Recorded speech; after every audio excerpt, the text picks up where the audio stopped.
Bien, buenos días. En primer lugar, agradecer a la Organización Científico-Cultural Zamora Protohistórica el haberme invitado al Congreso y, sobre todo, a dar la conferencia inaugural, que creo que es un honor que no me correspondería, pero bueno, lo acepto de buen grado y sobre todo agradecerles la invitación y recalcar también, me gustaría, el excelente trabajo que hace la asociación, tanto desde el punto de vista de la investigación como de la difusión del patrimonio arqueológico a través de charlas de difusión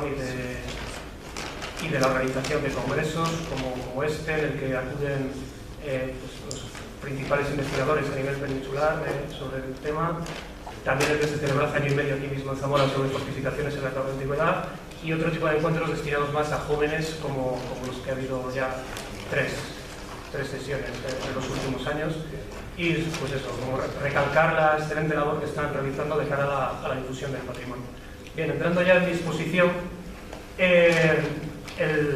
exposición que vengo a presentar se enmarca dentro del estudio de la tesis doctoral, la investigación que estoy realizando sobre el poblamiento antiguo y minería aurífera en la cuenca alta del río Sil, que se centra, por un lado, en definir los principales lugares arqueológicos,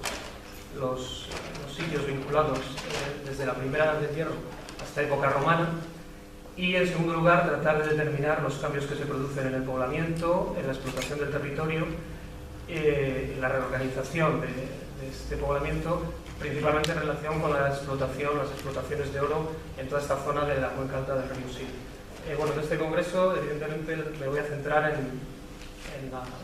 fase de la primera y la segunda edad del hierro, sobre todo a partir de los datos del inventario arqueológico y de la prospección que se realizó en la comarca de la Ciana, una prospección, digamos, con un cierto carácter más intensivo. Y a continuación voy a explicar los resultados de las excavaciones en los castros de la Muela y la Zamora, que creo que es lo más interesante para el presente, para este congreso. La zona de estudio, como digo, es la cuenca alta del río Sil. Se sitúa al noroeste de la provincia de León, entre Asturias y por el sur linda con el Bierzo, y por el este con las comarcas de Babia y Omaña. Al norte, los concejos de Asturias con los que limita son de Caña, Somiedo y Cangas del Narcea. Se trata de una zona montañosa que determina evidentemente los resultados de la prospección, por cuanto que es un territorio de muy difícil accesibilidad en muchos casos, con pendientes muy acusadas, zonas boscosas, zonas de pastos, en los que la catalogación de los yacimientos arqueológicos no deja de ser en muchos casos un simple catálogo de yacimientos sin saber realmente la cronología que tienen, por cuanto que es muy inusual, por no decir totalmente inexistente, el hallazgo de piezas arqueológicas en superficie. La investigación abarca los municipios de Villablino y Palacios del Sil de forma completa, y la parte occidental de Capillanes, que es la parte occidental de Babia, y de Murias de Paredes, que es la parte de la Alta Omaña. En total son 517 kilómetros cuadrados, y como se puede ver en estas fotografías, se trata, como decía, un paisaje de alta montaña, con aprovechamientos principalmente de pastizales y forestales, de densos bosques. Además, es un paisaje que en los últimos años se ha visto muy modificado por la minería de carbón, sobre todo a partir de mediados del siglo XX, con la existencia de escombreras, de toda la serie de instalaciones industriales relacionadas, y sobre todo en los últimos años por el desarrollo de las lamentables explotaciones a cielo abierto, que desmontan completamente el paisaje y en algunos casos han afectado posiblemente a ciertas áreas de estas explotaciones auríferas, tanto a la red de infraestructuras hidráulicas, canales como posibles balsas, etc.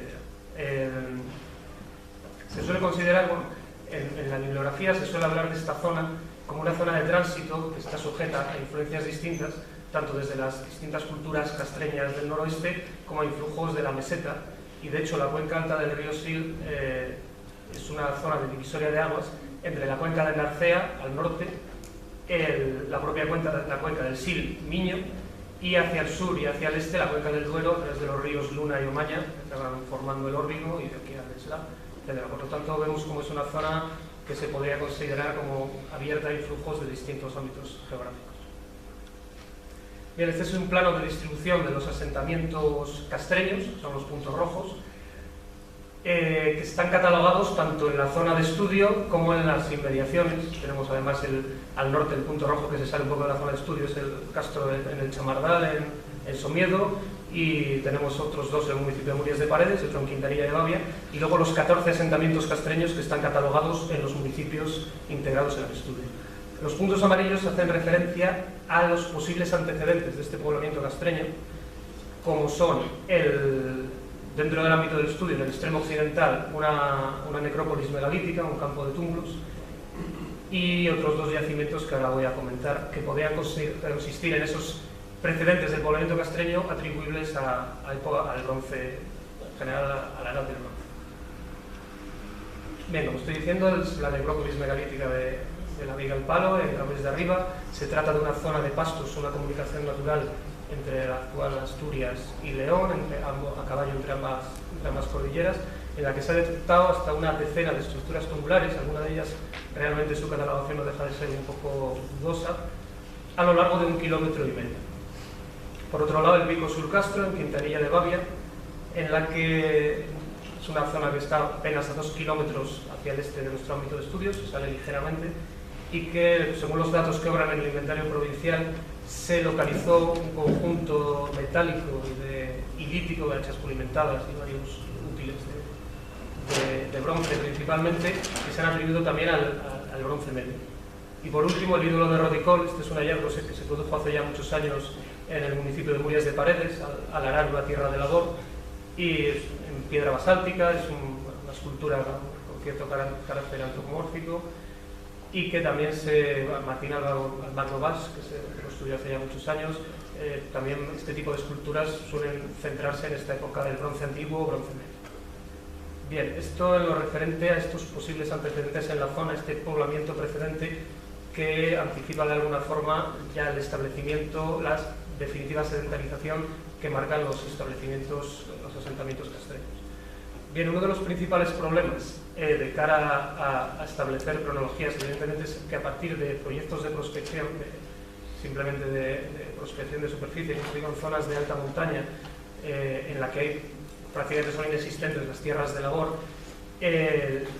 hallazgo de piezas que te marquen cronología pues es muy esporádico.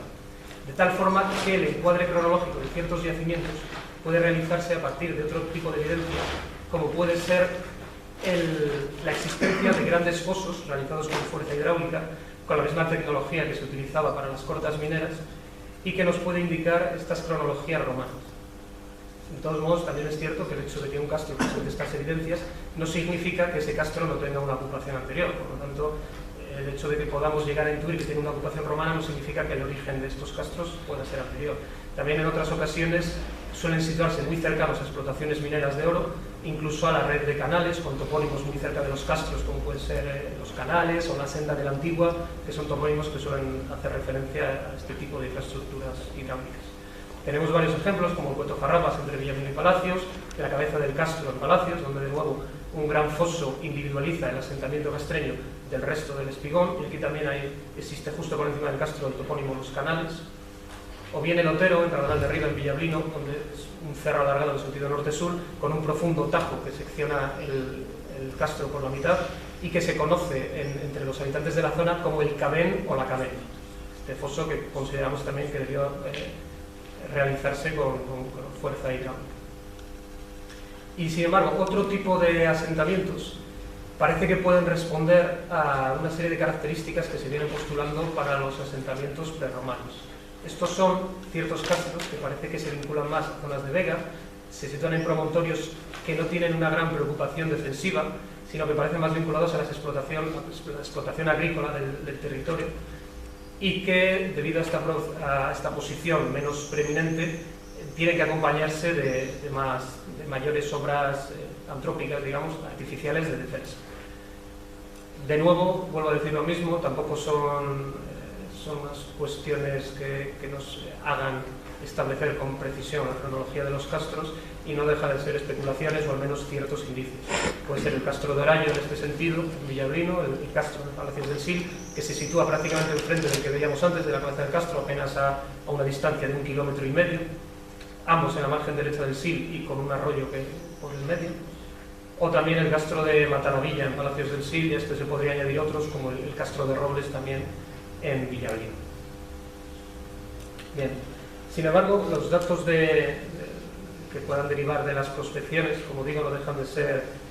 aproximativos de cara al estudio territorial o de la evolución del paisaje o digamos, de la organización del poblamiento y de la explotación del territorio, y no es sino mediante excavaciones arqueológicas como realmente se puede llegar a conocer realmente la filiación cultural de los distintos asentamientos. En este sentido, tenemos la suerte de disponer para esta zona de un proyecto de intervención y puesta en valor del poblamiento castreño, que fue promovido por el Ayuntamiento de Villablino ya desde hace prácticamente 14-13 años, que consiste en la prospección de la comarca de la Ciana, como decía, con un carácter más intensivo que las prospecciones que se realizan para la elaboración del inventario arqueológico, la realización de sondeos en varios de estos castros que se consideraban paradigmáticos de cara a su puesta en valor. Hay que tener en cuenta que es un proyecto con una clara vertiente económica, socioeconómica, digamos, financiado con fondos europeos MINER, y que su principal objetivo es, aparte de la investigación, sacar a la luz estructuras que posteriormente puedan ser consolidadas y visitables. Bien, estas dos fases, la prospección y la excavación, se realizaron en el año 2009, y este último año, apenas hace 6 meses, se va a realizar ya la excavación en área en dos sectores distintos del Castro de la Muela y otro sector en el noroeste del Castro de la Zona. Bien, voy a pasar ahora. Bueno, la intervención fue realizada por la empresa Alacet Arqueólogos y la codirigimos Javier Quintana López, de la empresa Alacet, y yo. Bien, comenzando por los sondeos que realizamos en el año 2009. El Castro de la Laguna en Villaseca es un asentamiento castreño que no dejó de suscitar ciertas dudas en cuanto a su propia catalogación. Se trata de un cerro que se sitúa en la margen derecha del río Sil, bastante elevado y con unas laderas muy escarpadas sobre la vega del río, con una laguna natural, como vemos a sus pies. Se sitúa a una altitud de aproximadamente 1.350 metros y define una superficie habitable de unas 0,6 hectáreas. Digamos que se puede considerar un castro de tamaño reducido. Aquí se realizaron 2 sondeos, como digo, en el año 2009. No se localizó absolutamente ninguna pieza arqueológica, tampoco se realizaron análisis de tipo radiocarbónico que nos pudieran aclarar las cronologías, y sin embargo en uno de los sondeos realizado en la zona de entrada al castro, donde hay un camino que atraviesa el cerro longitudinalmente, y en la zona de entrada al castro hay una pequeña vaguada seguida de una pendiente más pronunciada que interpretamos como que podría constituir el foso de acceso al castro seguido de la muralla.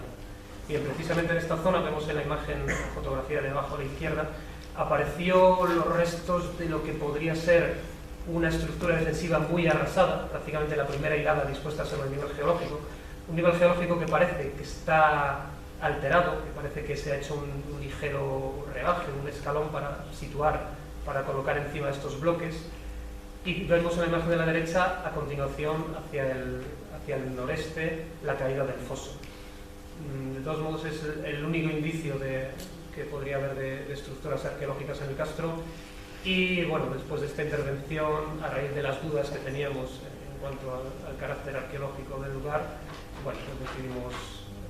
dejar de lado un poco este castro. Vemos en la imagen de arriba a la izquierda el perfil que se realizó del sondeo y cómo continúa la topografía de la ladera, y como vemos ese posible foso seguido del contrafoso, y luego a la derecha continuaría la caída de la ladera, pero como digo, no deja de suscitar ciertas dudas. Pasando ya al Castro de la Zamora, se sitúa entre Villablino y la localidad de Sosas de la Ciana,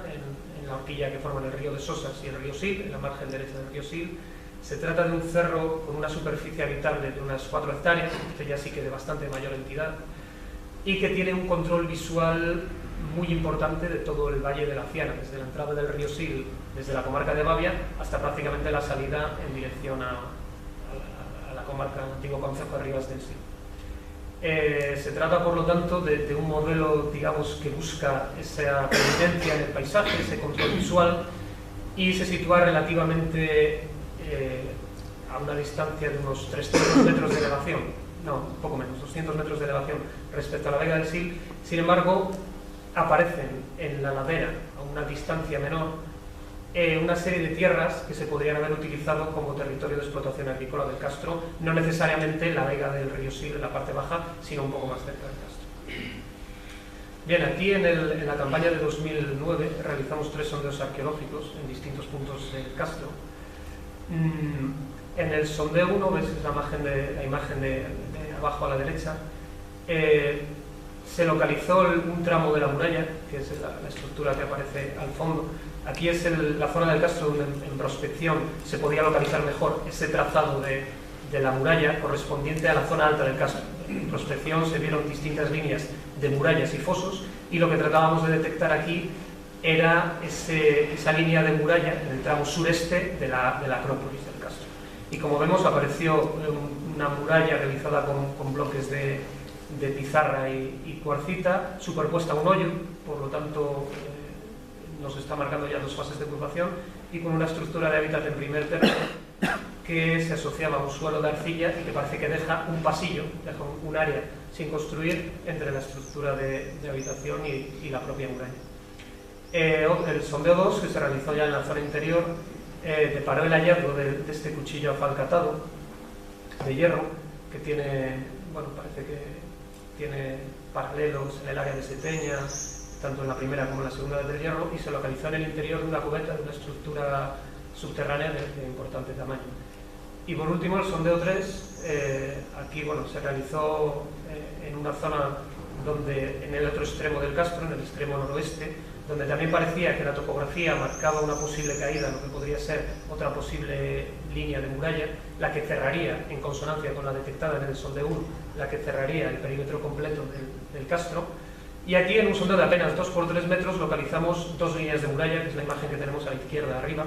que es esa primera muralla que aparece prácticamente arrasada sobre solo el nivel de cimentación,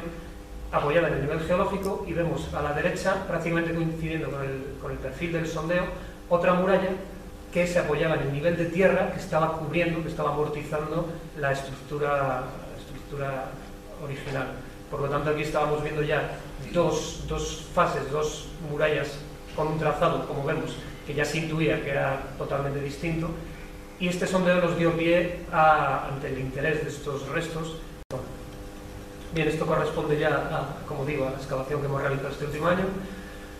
en la que se abrieron 250 metros cuadrados en el entorno del sondeo 3 realizado en el 2009, y aparte se realizaron 5 sondeos más buscando posibles estructuras de hábitat en la zona de la Acrópolis. Estos 5 sondeos fueron negativos, es decir, en esta zona superior del Castro tan solo se detectó como restos de intervención antrópica una regularización del sustrato pizarroso natural, que parece que está regularizado, parece que está intervenido, y 2 hoyos, dos subestructuras talladas en la pizarra en 2 de los sondeos, pero ni siquiera no se localizaron ni materiales arqueológicos muebles ni ningún tipo de estructura. Sin embargo, bueno, los restos más interesantes han aparecido en la excavación en áreas de esta zona noroeste del Castro. Hemos organizado la secuencia en 3 fases que se corresponden con 3 estructuras de fortificación situadas en el mismo punto. De hecho, la segunda y la tercera estructura realmente corresponden con una reparación, la tercera una reparación de la segunda, y sin embargo la primera muralla, que es esta que estamos viendo,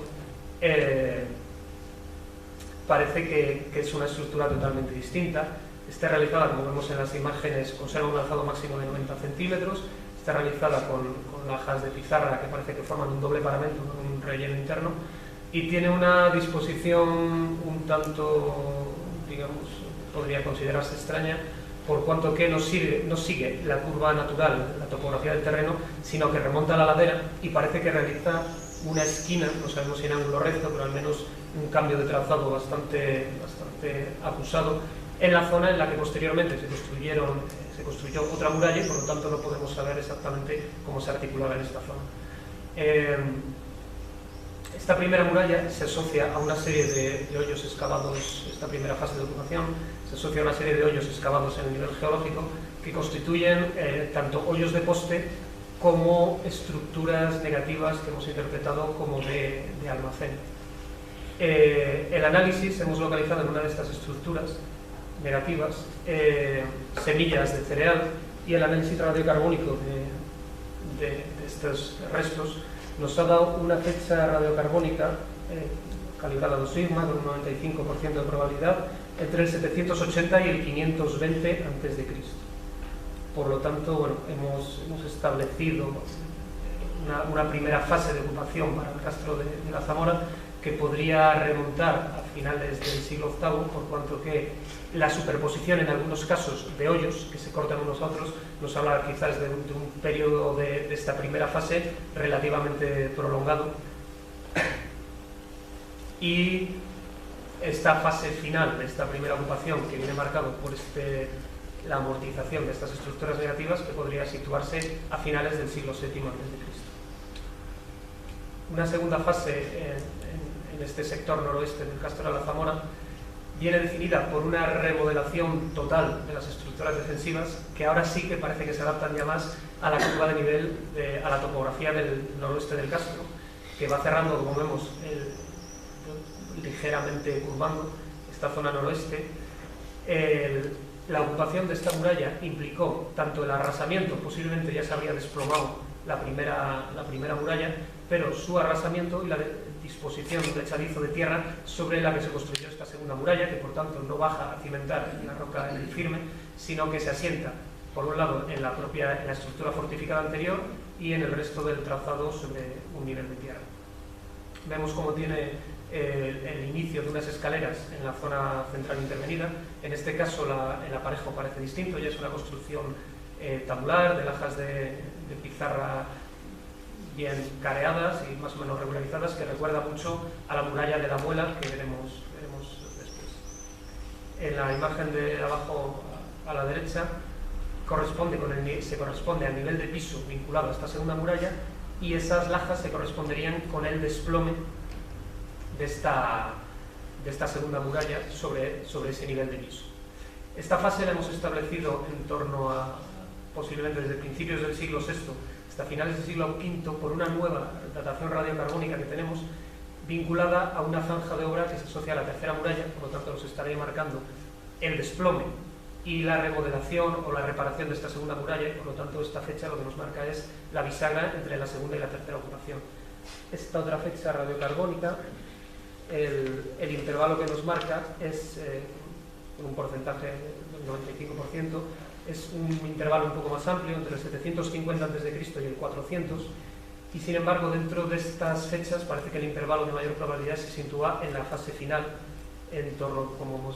digo, posiblemente hemos considerado que una fecha probable para el final de esta segunda ocupación sería finales del siglo V a.C. Y por último ya, la tercera muralla,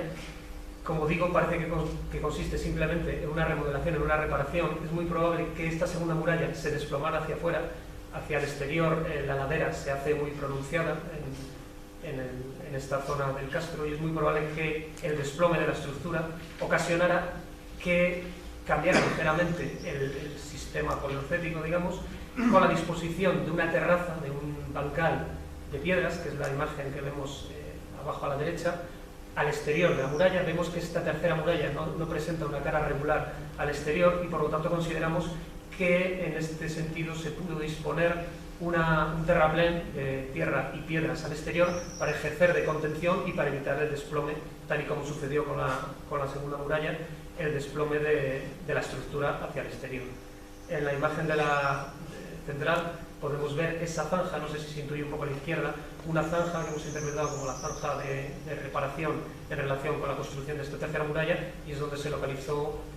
los restos que hemos datado con carbono 14. También hay que señalar que, si bien los restos de la primera ocupación, las dataciones se realizaron sobre semillas, que es una muestra de vida corta, que es mucho más fiable, esta otra segunda datación se realizó sobre muestras de carbón de madera quemada, y que por lo tanto suscita más dudas en cuanto a su interpretación.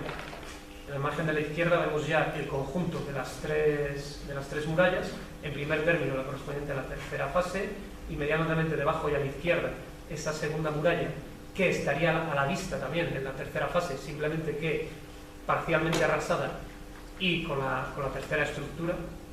Vemos que hacia la zona sur se conserva más la muralla 2 y sin embargo hacia la zona norte va conservando menos hiladas hasta desaparecer completamente. Y al fondo se ve esa primera muralla,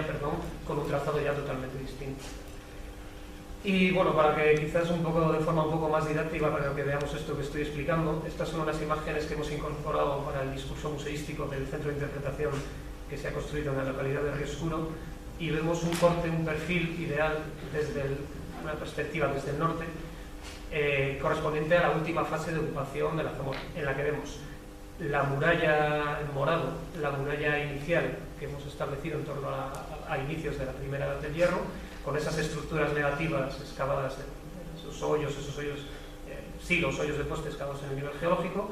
un nivel de un echadizo de tierra que amortizaría esta primera muralla,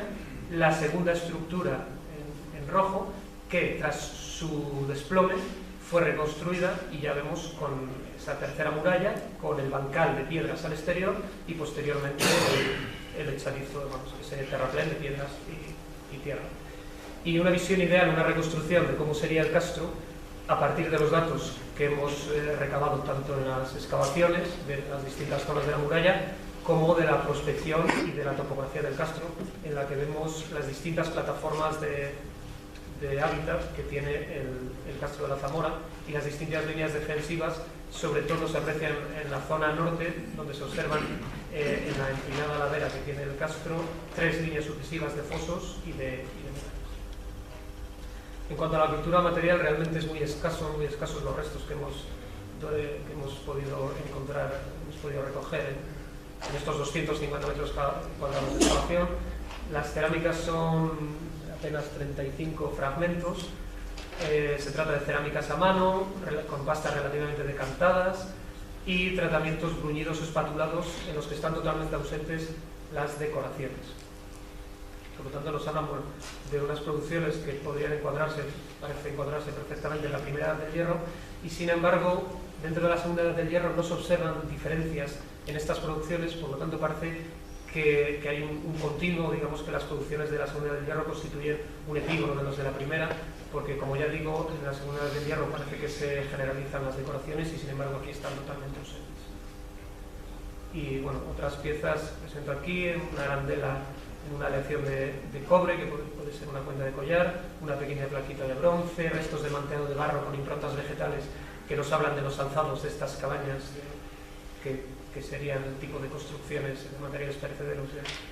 del castro, y bueno, industria macrolítica, pulidores, percutores y una posible ficha de fuego.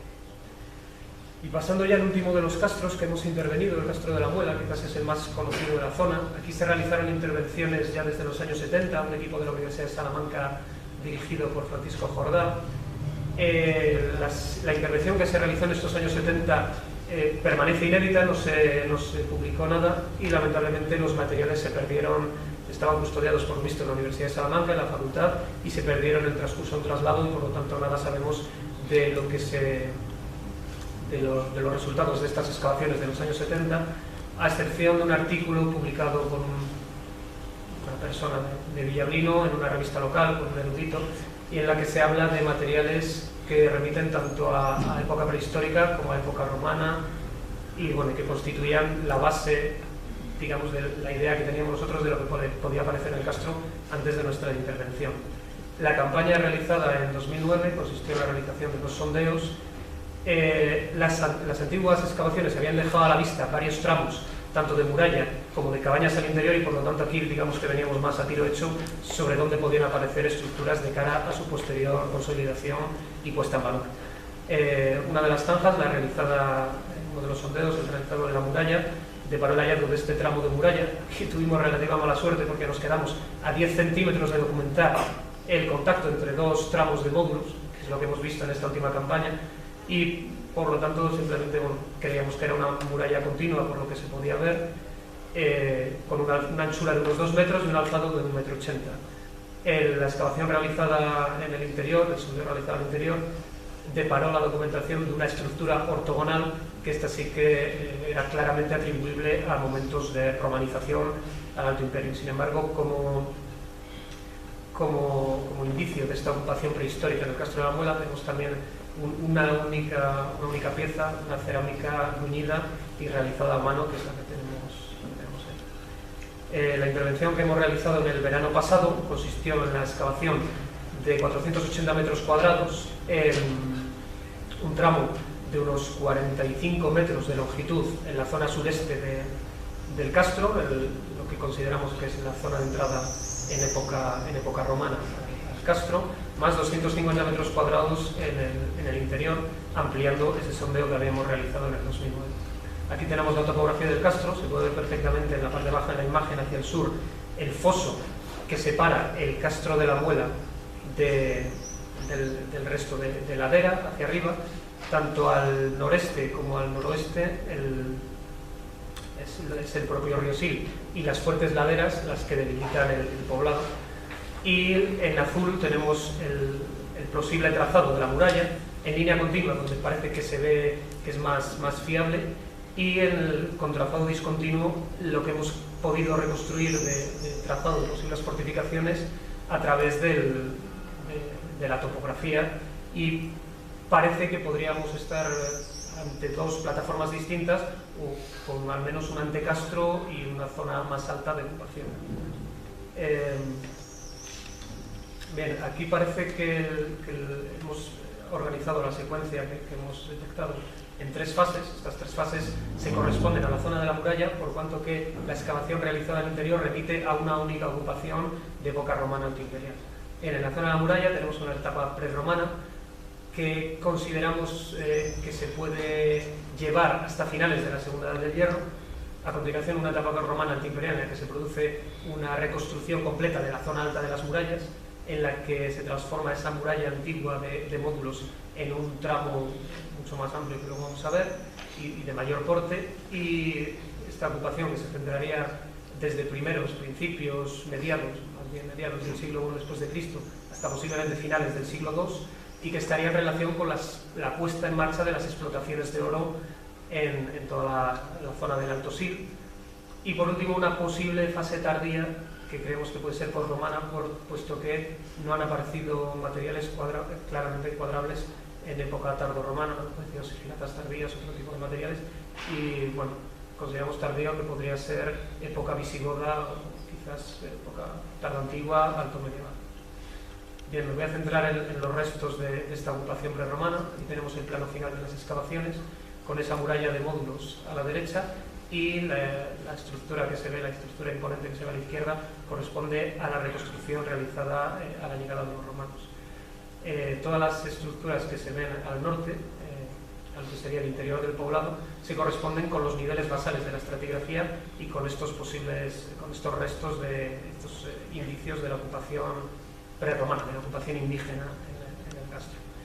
En primer lugar, esta muralla de módulos. La muralla de módulos, como sabéis, se asocia a la construcción de los pueblos astures. Se considera que se generaliza a partir del siglo IV a.C. hasta el siglo I a.C., por lo tanto encuadrable en la Segunda Edad del Hierro.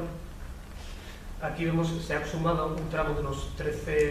prácticamente 14 metros lineales, con un ancho de 2 metros y, como digo, un alzado máximo de en torno a los 1,80 m, 1,90 m. La construcción es, como decíamos, similar a la que se documenta en la segunda y tercera fase de la Zamora, esta construcción tabular, de lajas de pizarra bien careadas, que incorpora algunos bloques, algunos bolos cuarcíticos, sobre todo en las hiladas inferiores, parece que a modo de regularización o de asiento del resto de la estructura. Se han recuperado también un par de indicios de estas cabañas, de estructuras de hábitat prerromanas. En la imagen de la izquierda vemos el zócalo de una cabaña circular que se asociaba, zócalo de piedra, posiblemente con alzado vegetal, material perecedero, que se asocia a un nivel de piso al interior de la estructura, un nivel de tierra batida, de arcillas rojizas, y unos niveles de bruscos al interior. La reconstrucción del diámetro, prolongando la hipotética línea de esta cabaña, nos daría un diámetro exterior de en torno a los 4,40 metros. Y en la imagen de abajo a la derecha se puede observar un surco, una especie de trinchera pequeña, realizada sobre el sustrato geológico justo al pie de un escalón que realiza la roca, un escalón natural de la roca, y que podría identificarse, aunque el problema que tenemos aquí es que ni se han identificado pisos de ocupación relacionados con esta cabaña, ni ningún tipo de resto de material. Y parece que se asocia a otras dos trincheras, a otros dos cortes, en este caso lineales, y como decimos, en este caso la prolongación de esta línea nos daría un diámetro algo mayor, en torno a los 7 metros, pero bueno, como decimos, esta cabaña, su catalogación es mucho más dudosa. Como vemos, en este caso está asociada a la zona del tramo de muralla de módulos. Otros restos de este hábitat prerromano son un par de hogares que se han detectado, construidos con lajas de pizarra y asociados a pisos de arcillas ligeramente rudefactadas, partes puestas al fuego, y una serie de vertidos o echadizos de una tierra con mucho material orgánico, tierra negruzca, un agujero de poste que se situaba muy cerca de uno de estos dos hogares, y a la margen de abajo a la derecha un hoyo que hemos interpretado como un posible silo, un granero, al que posteriormente se le superpuso, por lo tanto claramente anterior, a un muro de época romana que se adosaba a la muralla, al tramo de muralla que corresponde a la remodelación realizada en época romana. Bueno, todos estos restos, tanto las cabañas como todos estos restos, aparecen sellados en toda la banda de excavación al interior de la muralla, aparecen sellados por un nivel de tierra con muchos restos de madera quemada, también de materia orgánica, que hemos interpretado como el arrasamiento de este poblado inicial, de esta primera ocupación. Un arrasamiento, evidentemente, no necesariamente por causas violentas, sino simplemente como una reorganización, una remodelación del poblamiento. Y en este caso hemos recuperado para el análisis por carbono 14 un fragmento también de madera quemada, y que nos da una fecha que se sitúa a caballo en el cambio de era, calibrada 2 sigma, con 94% de probabilidad, entre el 55 a.C. y el 71 después de Cristo. Por lo tanto, se está hablando de una fecha a caballo, coincidente más o menos con la conquista romana, a caballo en el cambio de era. La cultura material asociada a esta fase prerromana, pues vuelve a hablar, son cerámicas a mano. En este caso sí que aparecen decoraciones, tanto de líneas bruñidas como de motivos plásticos, baquetones. Aparece también un asa de cinta y lo que parece ser un asa que arranca del borde hacia arriba, que podría ser un asa de cesto, que podría corresponder a un recipiente tipo olpe, que se han recuperado en zonas de la meseta en contextos de la Segunda Edad del Hierro, de molinos de piedra, circulares, en granito, cuya introducción parece que se produce en contextos castreños a finales de la Segunda Edad del Hierro, y que consideramos no han aparecido in situ, pero han aparecido en el interior del relleno de la muralla de época romana.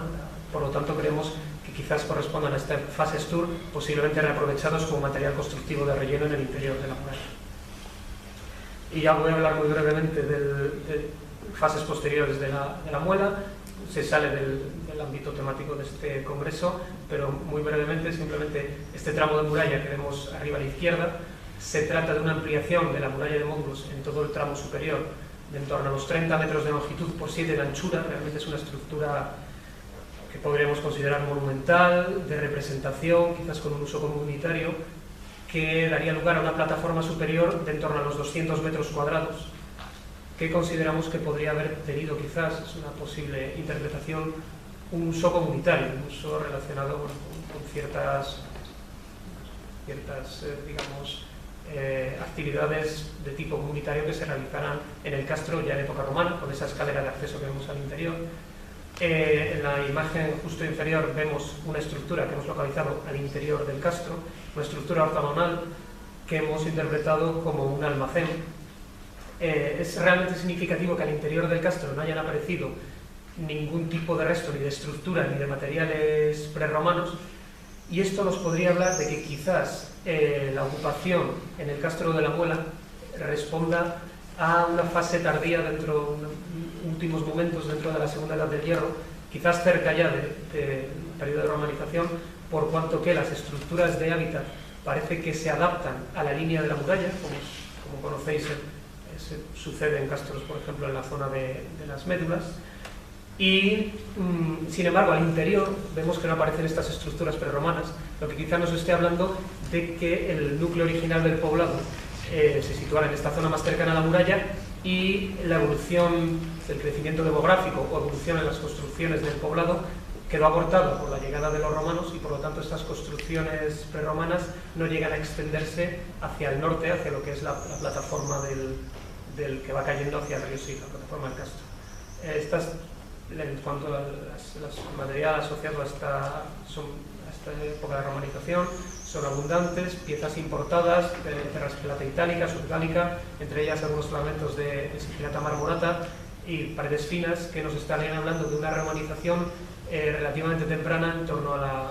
tercera o cuarta década del siglo I después de Cristo.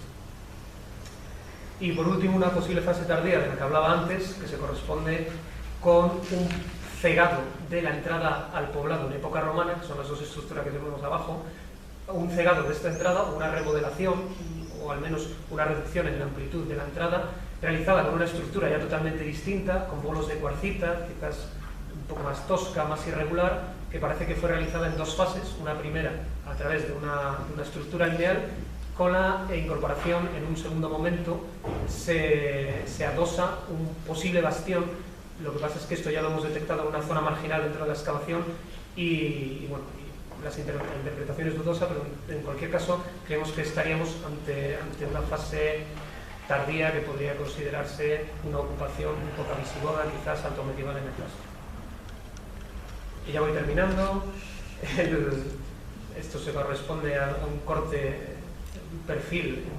que atraviesa tanto el Castro de Alzámora como el de la Muela. Vemos que ambos castros se sitúan muy cercanos, apenas a una distancia de 1 kilómetro, separados tan solo por la estrecha vega del río Sil, y aquí se puede percibir de forma muy visual las diferencias en el emplazamiento entre ambos castros. El Castro de Alzámora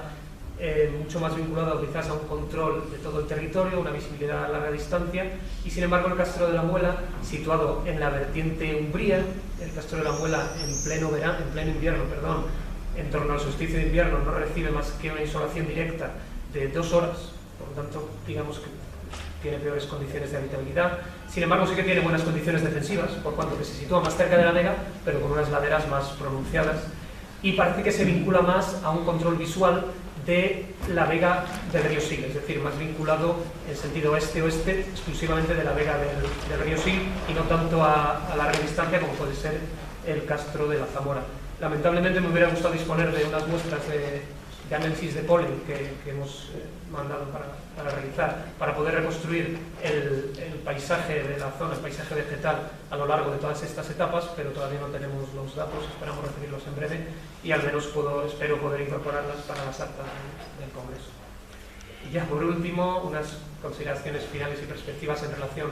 con el marco de la tesis, de esta investigación. Parece que existe una relativa densidad de poblamiento castreño, de asentamientos castreños en el Alto Sil, la mayor parte de ellos con ocupaciones todavía desconocidas, a excepción de estos dos castros, la Zamora y la Muela. Es probable, como ocurre en la zona arqueológica de las Médulas, como se ha detectado, que gran parte de estos poblados sean creaciones ex novo de época romana, vinculados con esta reorganización del poblamiento y de la explotación del territorio vinculada a la minería aurífera en la zona. Y en lo que respecta a esta fase prerromana de la primera y segunda edad del hierro, estas fases, estos horizontes documentados en la Zamora y la Muela, nos hacen pensar que el poblamiento en ambos castros no se llegó a solapar. Parece difícil entender un poblamiento coetáneo para la edad del hierro en ambos castros situándose tan cercanos, puesto que se ha postulado para esta época prerromana un modelo de poblados autosuficientes, autárquicos, dispersos por el territorio, que controlarían territorios de explotación en torno a los mismos, más o menos homogéneos. Y creemos que en el caso de la Zamora y la Muela lo que estamos asistiendo es una evolución del poblamiento, un abandono de la Zamora en un momento indeterminado de la segunda edad del hierro, y un inicio en la ocupación de la Muela en un momento ya avanzado dentro de esta segunda edad del hierro, quizás relativamente cercano a la romanización. Esta evolución, evidentemente, debe responder a cambios profundos en la estructura social y en la forma de apropiación del territorio, de explotación y de la construcción del paisaje. Estas ocupaciones en la zona de estudio cabría relacionar con otras ocupaciones prerromanas que se han detectado en castros cercanos que se han excavado, como el de Narón en Asturias, en Degaña, y el castro de Chano. Lo que pasa es que, bueno, sabéis que el castro de Chano en Beranzanes tiene una serie de particularidades, porque parece que la cultura material remite a un mundo claramente indígena y, sin embargo, lo que es el poblado, su emplazamiento, parece que responde ya a un modelo de organización del poblamiento realizado, dirigido por los conquistadores. Con lo cual, bueno, aquí existen ciertas dudas. Y por último, ya simplemente recalcar la necesidad de cara a realizar estudios territoriales. Las prospecciones, evidentemente, es un primer paso necesario, pero se quedan cortas, y es necesario realizar excavaciones arqueológicas, sondeos, para poder clarificar estas ocupaciones distintas en los castros y poder realizar ya un estudio sobre la evolución del poblamiento, evolución en las estructuras sociales y en las distintas formas de crear paisaje y de explotar el territorio. Y creo que ya me he pasado. Muchas gracias.